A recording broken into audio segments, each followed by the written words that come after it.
I'm not perfect, far from it. And I know that, but I keep trying. I get up and I keep trying, you know? And I think it's really important not to compare yourself to others, you know, and to just continue to move forward in the direction that's right for you. And I've come to grips that sometimes I'll never be a multimillionaire, you know, I'll never be this, I'll never be that, but that's okay. You know why? Because I'm doing exactly what I'm supposed to be doing. I'm doing exactly what I love to do. And I think if we could all just remember that, it's okay to fail. It's okay to not be the same as everyone else. Don't compare yourself to others. Follow your dream, your passion. I think that's the best advice that I could give.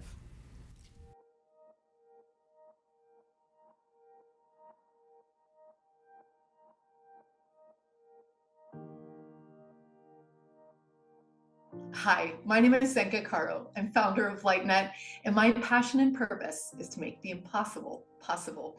We are rounding up on almost the 100th interview. We have 3 more here with some incredibly special guests as we begin to work on the film, and we're going to be opening it up to 33 different hosts who are going to be interviewing their heroes that are living on purpose to gather even more inspiration for you guys around the world. Now, this person, Betsy Klein, is someone that just really moved me. Why? Because she's so confident and so humble and so effective. She has a nonprofit foundation called Plan B, which she spun up in order to protect wolves and wolf dogs. It's been incredible work. And as we know, nature often teaches us the most important lessons we're here to learn. She also lights up when she talks about Concierge Closet. And this is how I know her. It's an incredible consignment shop here in Sedona that's really tackling sustainable fashion in a whole new way. And as you'll find out in the interview, she's like, I don't sell clothes, I sell confidence. And it is with that purpose that she does everything so passionately and so intelligently and so effectively through all of her careers as consultants, as an entrepreneur, as a nonprofit founder. She really has something that I know you will also admire. Check her out. I discovered my purpose actually quite long ago. When I was in high school, there was this girl that was getting picked on all the time. And I actually stuck up for her. I actually put myself between her and the bullies. And even though I knew I could potentially be getting hurt as well, I felt it was important that someone stand up for someone that no one else was. And that has carried through my entire life, whether it's people or my true passion, which would be wolves and wildlife. How this developed over the years is I feel like you see these things in the news or on social media, and you know that something just isn't right. And that's how I got involved with wolves. Is back in 2012, they were removed from the endangered species list in certain states. And there was so much propaganda and rhetoric around wolves in terms of what they actually are and how they contribute to the planet and the environment, and they have every right to be here as much as we do. And I just felt it was wrong. And so, not knowing anything about wolves, I decided to get involved. And through encouragement from my husband, we actually started a nonprofit, and we've done several things around that. Along the way, I've met many people and women, especially women, who finding their purpose, right? They found it through wolves, but in what other ways could other women find their purpose? And so I started becoming sort of this person to encourage women, especially, to find what it is that moves them. It could be children, it could be the environment, it could be domestic violence. Whatever that is, you're here to serve so that you feel fulfilled in what you're doing with your life.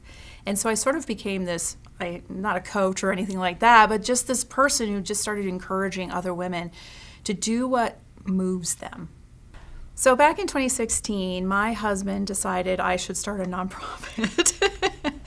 And he calls me B. And so he called it the Plan B to save wolves. And so what we did was something that no one else was really doing.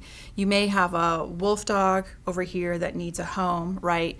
And the home is over here. And between here and there, money is required to get that animal to safety. And so the sole purpose of our organization was actually to raise those funds to help get that animal to safety. At the same time, we were advocating for the wild wolf and other wildlife. And we started a campaign in the fall of 2018 where we decided we were going to end killing contests here in Arizona. And if you're not familiar with what those are, they really are just abhorrent. There's no way that that could be acceptable in any kind of evolved society. And I'm very proud that a handful of us decided that we were going to end this. In fact, it was so bad that when we talked to people about it, they actually didn't even know these things happened on our public lands. So I'm very proud to say that by the end of 2019, by then there was several people and groups and organizations in support of what we were doing, and we managed to get a rule passed in Arizona, the fourth state in the nation to do so, to end wildlife killing contests.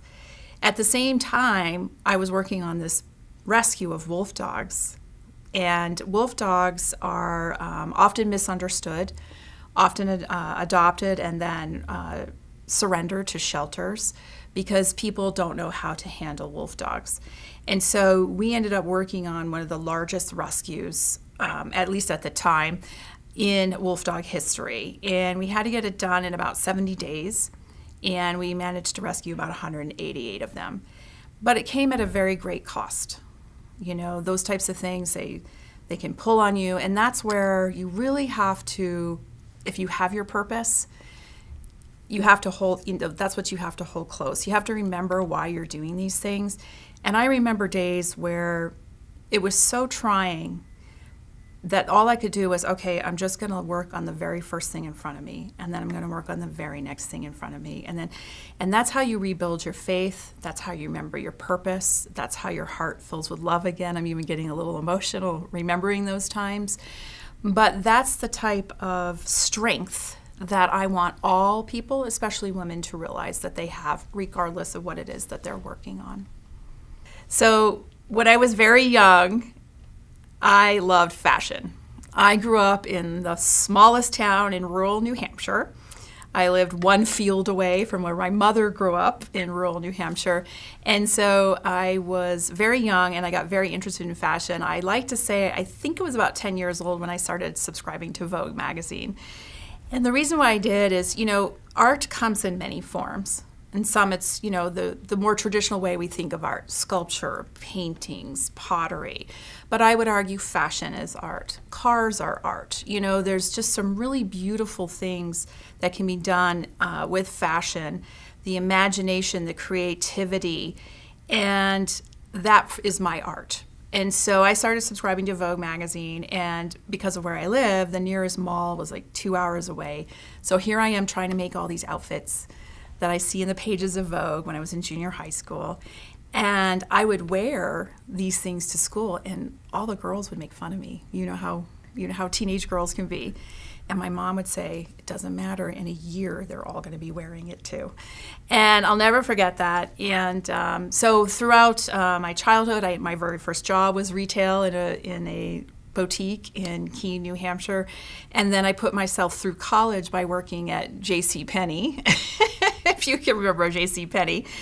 And then I sort of went in a completely different direction. I believe everything happens for a reason. But I do sometimes feel like I took the safe route. I went to business school, I went into marketing, I went into advertising. But I do believe all those things brought me full circle back to where I am today with Closet Concierge, which is my store, because I was able to say, okay, I now can do this, right? I now have all the background knowledge, the marketing expertise, the business expertise that I can do this. And it was something that I had always wanted to do. I actually was introduced to this store back in 2012. And I always said, if this ever comes up for sale, but I missed it twice because it was privately sold very quickly. But when it came up again in 2024, I jumped on the opportunity. And that way I can express my love for fashion through my values, right, of sustainability, being kind to the planet. Fashion is one of the greatest polluters in the planet, and by having this store, we help in a very small way reduce that. And it also links back to my wildlife and wolf advocacy because, again, in a very small way, I'm helping to protect their habitats and their environment by one less piece of clothing in a landfill. So since I've taken on the store, we most recently changed the name to Closet Concierge, which I feel more accurately reflects how I feel about the store and what we are offering here. I'd always tell my team, we're not selling clothes, we are selling confidence. Because women come in here, and if we can help you see you, or you feel like you've been seen, because then it comes out in what you're wearing. I'm not trying to change you. I'm trying to help you pull it out, what it is, so that when you put on something, you feel like you can take on the world, which directly relates to finding your purpose, right? Because it all comes down to courage and confidence. If you're a confident woman, you are non-stoppable, right? You can do anything. You're empowered, you're gorgeous, you're beautiful, your heart comes through. You can take on the day, and whatever that is to you, right? It doesn't have to be a CEO of a $500 million company. It could be a woman who helps rescue dogs, right? And so we sell confidence here. And through that, I like to try and show women the different ways that they can do this. So we've taken it up a notch here at the store. We now offer many services they didn't have in the past, like personal styling and personal shopping. But we also started doing a lot of events to show women there are so many ways you can have fun with fashion, right? With the fashion shows, and we have these workshops where we show women how they can wear their scarves, because I don't know about you, but I only knew one way to wear my scarf. And there's all different things that you can do. And even though we're in a small town here in Sedona, that doesn't mean style doesn't matter. If that's who you want to be and that's how you are and you want to reflect it in your style, then that's what we're here to help you do. The biggest struggle I faced in living my purpose in all of the aspects is I started them not knowing what I was doing.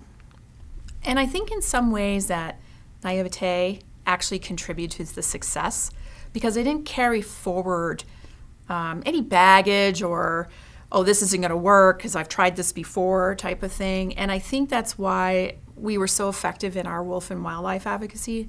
And I think that's why we're succeeding here too. Now, I never owned a store. I worked in one. But owning a store is very different than working in one. And all of the challenges that I have faced, I feel like me going with my gut and going with my feeling, drawing on the experiences, drawing on courage, right, that I've built up over the years, has helped me work through those things and help make the store even more successful. I'm a very transparent leader. We have team meetings, and we talk about everything. I share everything with the staff because if they have the information they need, then they're empowered, then they're confident. They know what they're doing, and they can help women even more effectively when they come through the door and help them find their courage and confidence. So I really think, in a way, me not having prior experience or knowledge in these areas has actually made me more successful in them, if that makes sense. So when I was very young, I loved fashion. I grew up in the smallest town in rural New Hampshire. I lived one field away from where my mother grew up in rural New Hampshire. And so I was very young and I got very interested in fashion. I like to say, I think it was about 10 years old when I started subscribing to Vogue magazine. And the reason why I did is, art comes in many forms. And some it's, the more traditional way we think of art, sculpture, paintings, pottery. But I would argue fashion is art. Cars are art. There's just some really beautiful things that can be done with fashion, the imagination, the creativity, and that is my art. And so I started subscribing to Vogue magazine, and because of where I live, the nearest mall was like 2 hours away. So here I am trying to make all these outfits that I see in the pages of Vogue when I was in junior high school. And I would wear these things to school, and all the girls would make fun of me. You know how teenage girls can be. And my mom would say, it doesn't matter, in a year they're all going to be wearing it too. And I'll never forget that. And so throughout my childhood, my very first job was retail in a boutique in Keene, New Hampshire. And then I put myself through college by working at J.C. Penney, if you can remember J.C. Penney. And then I sort of went in a completely different direction. I believe everything happens for a reason. But I do sometimes feel like I took the safe route. I went to business school, I went into marketing, I went into advertising. But I do believe all those things brought me full circle back to where I am today with Closet Concierge, which is my store, because I was able to say, okay, I now can do this, right? I now have all the background knowledge, the marketing expertise, the business expertise that I can do this. And it was something that I had always wanted to do. I actually was introduced to this store back in 2012. And I always said, if this ever comes up for sale, but I missed it twice because it was privately sold very quickly. But when it came up again in 2024, I jumped on the opportunity. And that way I can express my love for fashion through my values, right, of sustainability, being kind to the planet. Fashion is one of the greatest polluters in the planet, and by having this store, we help in a very small way reduce that. And it also links back to my wildlife and wolf advocacy because, again, in a very small way, I'm helping to protect their habitats and their environment by one less piece of clothing in a landfill. I think a lot of people today have not found their purpose, and it actually makes me very sad because I believe everyone has gifts to give.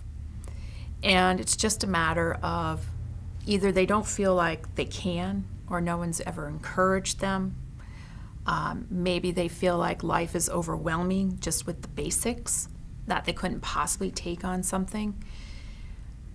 And I think also today, we're just bombarded with so many messages, news, and social media that it all can feel very heavy and overwhelming. And I think those things can actually prevent someone from stepping out of their comfort zone. Because when there's chaos all around us, what do we want to do? I want to get in the womb. I want to put on my big comfy sweater and cuddle with my dogs and, feel like everything's going to be okay. But you can actually, there's some things you can't control, but I do believe that by taking small steps in a positive direction to create change that positively impacts you or others, and whatever those others are to you, children, women, Native Americans, animals, wildlife, domestic violence, whatever it is that moves your heart, even just something as simple as starting to volunteer somewhere, makes a huge difference to them, but also makes a huge difference to you. Why? Because you start to feel like I am making an impact. I can't control all this over here, but here is where I can make a positive difference in this person or this animal's life, right? And guess what? It's making a difference in mine. And I think as you start to see the results of your efforts, you want to do more, right? You want to do more, you want to help more, you want to stand up more. You want to take that stand, you want to put the stake in the ground, you want to say, I stand for something. And there's nothing more powerful than that. But I think in the beginning, it needs someone to say, it's okay, give it a try. It's okay, step out of your comfort zone. If you fall, if you falter, I'm here. I'll pick you up, I'll help you.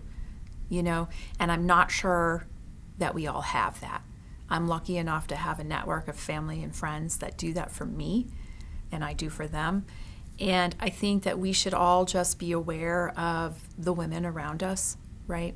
And if you see someone faltering or you see someone not using their gifts, reach out, ask them, help them. What can you do? Encourage them, to take that first step. And honestly, I really feel like the world would be a completely different place if we could all just embrace our purpose, whatever that is, and start living in that direction. Having the courage to also be to stand up. So So I am very protective of communities that are marginalized or persecuted. And in particular, there was this incident at Starbucks recently. Well, it was actually about 6 months ago, and I don't know if this is relevant or not. But what happened is there was an incident in the parking lot of Starbucks, and at first I thought the two people were playing around, but it actually was a man beating on a young man. There were other people there, and they did nothing. And I immediately jumped out of my car with my phone. I didn't even have it on, but you're holding a phone these days is a very powerful tool. And come to find out, it was this young man, trans, and his boyfriend, I guess, very violent, and was beating him up. And I immediately ran over and inserted myself into the situation, and I didn't even think twice about it. And maybe that wasn't the smartest thing, but I immediately react when I see that someone is struggling, that someone is being beaten on, that someone is, being made to feel less than what they are. And so the violent person ran away, and the young man, and I said, look, you're 18, your whole life is starting. You deserve better than this.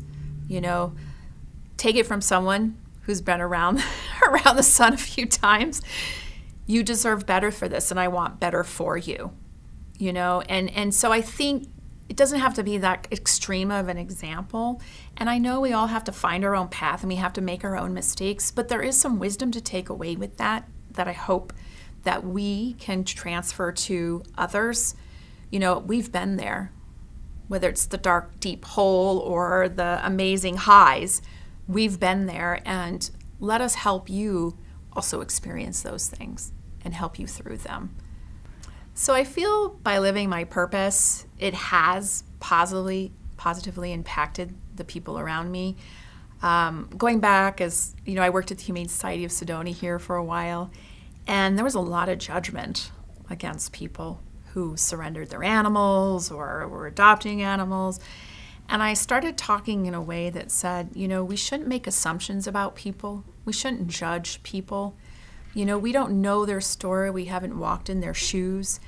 And so I actually had a woman come up to me afterwards. I'd been there maybe 6 months. And she said, you've completely changed my perspective on how to approach people who come into our shelter.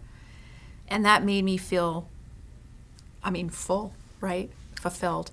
And I actually wrote an article, too, for the Red Rock News. And at the time, the owner called me and said, this was an incredible piece that you wrote. And it was about that. It was about, let's not judge, let's not assume. Let's give people some grace and patience. And that is how I live. And so I have my very close friends. My friend in LA that I've been friends with for 27 years, she calls me the badass. I don't think I'm a badass. I think I just say, look, this is wrong and we need to change it. Or this can impact the world in a positive way. Let's do it, right? And I feel like I do these projects, and once I'm done and I move on to the next one. So, the advocacy work and the film and now I'm with the store, and I hope I'm here for a very long time. But it's the encouragement of them saying, you changed me just by being you, right? You're running and leaping off those cliffs. You don't know anything about running a consignment store, and here you are running a consignment store. And I have women come in all the time, and they say, I can't believe what you've done here. Feels so good. This is their escape. This is where they come to have fun. Fashion is fun, And so that makes me feel so good that in just the smallest way I've impacted people. Women come in here of all shapes and sizes and ages, right? And there was a woman in here, and she was having a challenging time with what she felt her body looked like in the moment. And I said, you don't get to do that here. Okay? There's no self-deprecation in my store. Everyone is beautiful. Let us help you find, right? I know you're beautiful in here. So what's going to help you feel beautiful out here? How do we pull that? How do we pull you out and put it? And she was She got a little emotional and she ended up leaving. She wasn't ready. And that's okay. That's okay. But her friend came in a couple of weeks later and said, I don't know what you said to her, but it has completely changed her life and how she thinks about herself. And come to find out, she'd been going through an incredible, challenging divorce and some other things. And of course, your self-esteem is going to bottom out with something like that. And here's a stranger saying, I see you. I see you. You're a very beautiful person. If everyone was living their purpose, this world would be so full of love and kindness and community and connection and grace and patience. Because when you're living with purpose, it's your journey, and it's sometimes going to be really hard, right? And sometimes it's going to be amazing. Hopefully most times amazing. And then that just comes out of you, right? That's just, you can't help it. You're living up here, right? Because your heart is full, And when you're living up here, you can't feel fear, jealousy, hate, racism, none of that, right? Because your heart's here, because you're living your life with purpose. And if we could all be doing that, I'm getting emotional again, I think the world would be such a different place because of it. And that is what I hope through my efforts, leading by example. Yeah, I'm going to fall flat on my face sometimes, but that's okay because we get up and we try again, And if women in particular could understand it's okay to fall flat on your face and get back up again because you are moving in the direction that your heart tells you to move in, you're going to be okay. You're going to be better than okay. And everyone around you is going to see that, and then they're going to start to rise as well. And to me, that is the most beautiful thought, because honestly, that's what we need right now. There's a great quote from Ted Lasso. What does this situation need right now? And it needs more people living their purpose so that they feel fulfilled, that they help the people around them, that they're living at this level, right? And it just brings everyone together, and they feel good about what they're doing, and they're impacting positively others because of what they're doing. Some people, they're being impacted positively. They don't even know that they're doing it because they're just living their life as their true self. It's hard to be asked what is one final thing that I could, or something I could share to the world. I'm not perfect, far from it. And I know that, but I keep trying. I get up and I keep trying, And I think it's really important not to compare yourself to others, and to just continue to move forward in the direction that's right for you. And I've come to grips that sometimes I'll never be a multimillionaire, I'll never be this, I'll never be that, but that's okay. You know why? Because I'm doing exactly what I'm supposed to be doing. I'm doing exactly what I love to do. And I think if we could all just remember that, it's okay to fail. It's okay to not be the same as everyone else. Don't compare yourself to others. Follow your dream, your passion. I think that's the best advice that I could give.